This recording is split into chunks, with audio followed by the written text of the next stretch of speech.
Hello and welcome to Evo India and welcome back to our 2025 EICMA coverage. Now TVS seems to be on quite the roll today because they've just made their EICMA debut this year. Apart from that, the BMW F450 GS, a very promising ADV which is going to be made in collaboration with TVS, has just been unveiled. And finally, TVS owned Norton has finally made its comeback with four ground up new models, namely the Manx R, which is going to be a V4 powered superbike, the Manx, which is going to be a super naked based on the Manx R. Then you have the Atlas and the Atlas GT, two 585cc parallel twin powered adventure motorcycles. So let's get straight into it and tell you what you need to know about these motorcycles. Now starting with the Manx and the Manx R. Now the Manx R is going to be the flagship, the halo product, at least for the time being. Now this is powered by a brand new 1200cc 72 degree V4 engine. It makes 203 odd bhp and 130 newton meters of torque.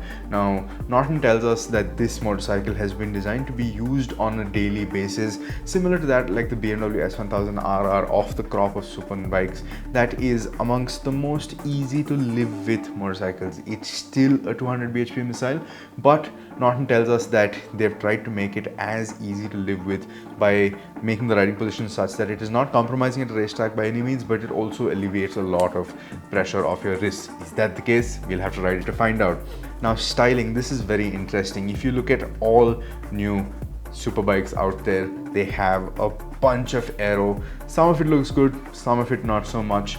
But what Norton have done is take a very clean, very minimalist approach. Now with the previous Nortons, the V4s that they had, the V4s, SVs and all of that, they were very curvaceous, they were very museum pieces like almost. But over here the design is a lot more modern, it's a lot more striking. I like the fact that it doesn't have all of that aero. It's not trying to be a race bike for the street, at least visually. What do you think of that? Do you feel like it should have had a lot more aero? Let us know in the comment section down below.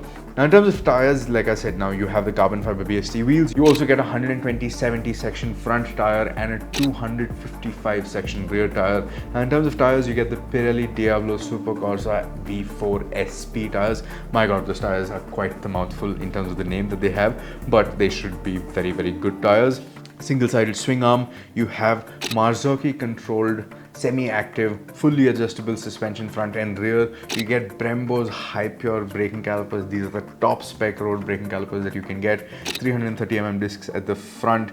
IMU based electronics, which includes cornering cruise control, ride modes, multiple of them, cornering traction control, cornering ABS, wheelie control, slide control. You have a bi-directional quick shifter. You have an optimal shift indicator. Then you also have a hill start support, launch control, all of that goodness, everything that you'd expect from a flagship tier super bike. Apart from that, you also have an 8-inch color TFT screen, which is also touchscreen.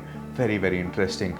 Now this motorcycle, it's going to be made in the UK, at least for the time being, with a good chance of it being localized and made in India, but it will launch sometime next year, so stay tuned for that, what the prices are, what the ride reviews are going to be like. We really hope to find out very soon along with you. Now apart from that, there's also the Atlas and the Atlas GT. Now while we do have quite a bit of the specs of the Norton Manx and the Manx R, we don't know as much about the Atlas and the Atlas GT, but what we do know that it will be powered by a 585cc parallel twin motor. This is going to be liquid cooled, of course, and we are assuming, and it is expected, that is going to be at par with something like a Versys 650. So power output should be in the ballpark of 65 to 70 bhp. These are estimated figures, these are not confirmed yet. When we do get those, we will update you immediately.